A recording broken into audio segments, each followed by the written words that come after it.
Good morning and welcome to my channel Arsh makeover studio. आज सकाळच मी video बनवते because आज दुपारी मी करणार आहे केराटिन ट्रीटमेंट माझ्या पार्लरमध्ये. सो मी विचार केला की का नाही सगळे तुमचे डाऊट्स क्लिअर करू, कारण खूप जणांना प्रश्न असतो केराटिन का करतात, केव्हा केलं पाहिजे, केराटिन म्हणजे काय. तर केराटिन म्हणजे एक केमिकल ट्रीटमेंट आहे. आपल्या केसांमध्ये ऑलरेडी केराटिन नावाचं प्रोटीन असतं. तर ते प्रोटीन जेव्हा कमी होतं तर त्यावेळेला आपल्याला हे रिअप्लाय करावं लागतं प्रोटीन. तर त्या ट्रीटमेंटला आपण म्हणतो केराटिन ट्रीटमेंट. तर हे केव्हा होतं, म्हणजे केव्हा करावी लागते ही ट्रीटमेंट.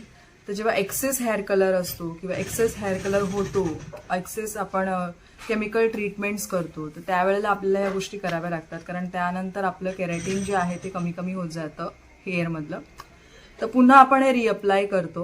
पोल्युशनमुळे पण होत असतं, बरीचशी कारणं आहेत यामागे. तर आणि हे प्रोटीन कमी झालं की आपले केस असे बेजान, रफ, त्याच्यामध्ये शाईन नसते, असे होतात. मग अशा वेळेला आपण केराटिन करतो. ते केल्यानंतर पुन्हा एक नवीन जान येते केसांमध्ये, शाईन येते, स्मूथ होतात आणि टेक्स्चर खूप छान होतं. तर आज मी सगळी प्रोसेस तुमच्यासमोर तुम्हाला दाखवून करणार आहे. मी काय काय स्टेप्स केल्या आणि त्याचा रिझल्ट काय असतो. काहींकडे मिथ असतं की केराटिन केल्यानंतर स्ट्रेट हेअर होतात, तर असं अजिबात नाही आहे. 30-40% स्ट्रेट होतात.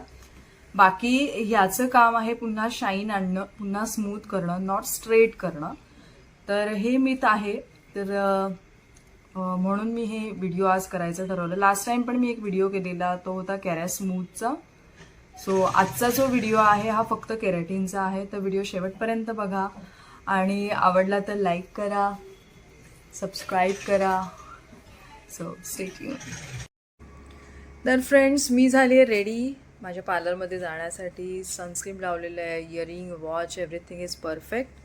आणि मी आता निघणार आहे, कारण 11:15 ऑलरेडी झालेले आहेत. 12 वाजता आपली क्लायंट येणार आहे आणि जवळजवळ या ट्रीटमेंटला आपल्याला 2.5-3 तास तरी लागणार आहेत. सो आपण निघूया आता आपल्या पार्लरकडे. टाईम झालेला आहे आणि भेटूया आता आपण आपल्या पार्लरमध्ये. सो फ्रेंड्स, ट्रीटमेंटची सुरुवात आपण केली आहे शॅम्पूपासून. आपल्याला प्युरिफाईंग शॅम्पू यूज करायचा, कुठलाही ऑर्डिनरी शॅम्पू यासाठी लागणार नाही, तर प्युरिफाईंग शॅम्पूच लागेल. आणि आपल्याला 2 ते 3 वेळा हेअर शॅम्पू करायचा आहे, कारण व्हर्जिन हेअर आहेत तर आपल्याला 2 ते 3 वेळा करावे लागणार. जर केमिकल हिटेड खूप डॅमेज हेअर असतील तर 1 वॉश इनफ आहे. त्यानंतर शॅम्पू घेतला आहे, शॅम्पूला थोडंफार डायल्यूट करायचं आहे आणि मयुरीने शॅम्पू स्टार्ट केलेला आहे. ठीक आहे. शॅम्पू लावून झाल्यानंतर तो फेस तसाच ठेवायचा आहे आपल्याला 5 मिनटं आणि मग पाण्याने वॉश करायचं आणि चेक करायचं आहे की आपली क्युटिकल्स ओपन झाले आहेत की नाही झाले. खूप असे खरखरीत रफ केस आपल्याला वाटतील हे आपल्या हातांना, की जेणेकरून आपल्याला थोडा अंदाज येतो की क्युटिकल्स चांगले ओपन झालेले आहेत. ठीक आहे. बघा आता तुम्हाला डायग्राम साईडला दिसतोय की हेल्दी हेअर कसे असतात आणि क्युटिकल किंवा डॅमेज हेअर कसे असतात. तर आपल्याला जे असे ओपन झालेले क्युटिकल आहेत त्याला आपल्याला पुन्हा रिपेअर करायचं आहे प्रोटीन ट्रीटमेंटने. सो यानंतर आपल्याला 100% ड्राय करायचं आहे. तुम्ही आत्ता सध्या हॉट ड्रायने केलं तरी चालेल, पण नंतर जेव्हा तुम्ही ड्राय कराल तेव्हा आपल्याला कोल्ड ड्राय यूज. तोपर्यंत मी आयब्रोज करून घेते क्लायंटचे माझ्या.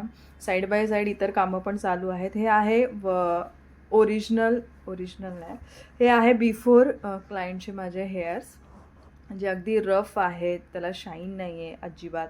तर अशा पद्धतीचे हेअर्स आहेत. म्हणून आपण ह्याचा केराटिन ट्रीटमेंट करतो आहे. आणि आता मी केराटिनची क्रीम काढलेली आहे ब्युटीवेअरची आणि छोटे छोटे पार्ट करून आपल्याला हे अप्लाय करायचं आहे. बघा मी कशा पद्धतीने अप्लाय करते. 1 इंच सोडायचं आहे स्कॅल्पपासून, चांगलं लावायचं आहे आणि मल्सिप्लाय करायचं आहे. जर तुम्ही व्यवस्थित मल्सिप्लाय नाही केलं तर ही ट्रीटमेंट चांगली होणार नाही. तर मल्सिप्लाय इम्पॉर्टंट आहे आणि चांगलं मल्सिप्लाय करून आपल्याला सोडून द्यायचं आहे. चांगलं कोंब करायचं आणि सोडून द्यायचं. ठीक आहे. फक्त लक्षात ठेवा, एकदम AC समोर बसू नका, जेणेकरून हे पटकन ड्राय होईल. तर थोडी त्याची काळजी घ्या. आणि पूर्ण लावून झाल्यानंतर मी ह्याला पॅक करणार आहे, रॅप करणार आहे क्लीन फिल्म पेपरने. नसेल तरी चालेल, फक्त AC समोर डायरेक्ट बसू नका. पण तुमच्याकडे हा पेपर असेल तर तुम्ही त्याला अशा पद्धतीने रॅप करून 40 मिनटं आपल्याला हे ठेवायचं आहे. 40 मिनटं ठेवल्यानंतर आपल्याला आता वॉश बिश वगैरे काय करायचं नाही, तर डायरेक्ट आपल्याला ड्राय करायचं आहे. आणि आत्ता ड्राय करताना तुम्हाला कूल ड्राय करायचं आहे. ठीक आहे. हॉट ड्राय अजिबात वापरायचं नाही आहे. आणि त्यानंतर आपण नेक्स्ट करणार आहोत आयनिंग. तर आयनिंगसाठी सगळ्यात इम्पॉर्टंट आपल्याला तर प्रोफेशनल आयनिंग मशीन लागेल आणि त्यासोबतच आपल्याला यूज करायचे मास्क. क्लायंटला पण मास्क द्यायचा आहे, आपल्याला पण स्वतःला मास्क घालायचा आहे आणि अशी छानपैकी आपल्याला आयनिंग करून घ्यायची आहे. ठीक आहे. तर साईडला तुम्ही बघताय बिफोर क्लायंटचं माझे हेअर आणि हे आहेत आफ्टर. किती शाईन आणि स्मूथ. मी तुम्हाला जसं सांगितलं की 30 to 40% हेअर स्ट्रेट होतात, 100% हेअर स्ट्रेट होत नाहीत, पण एकदम शायनी आणि स्मूथ होतात हेअर.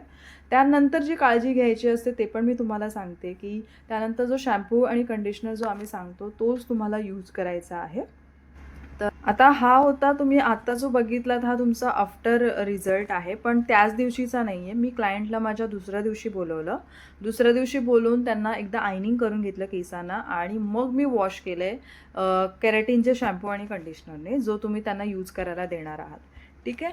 छानपैकी त्यांचे ती सगळी जी क्रीम आपण जे लोशन लावलेलं ते सगळं काढून टाकायचं आहे आणि छान हेअर वॉश करायचं आहे आणि ड्राय करून क्लायंटला द्यायचं आहे. आणि हा ड्राय केल्यानंतरचा सेकंड डेचा रिझल्ट आहे.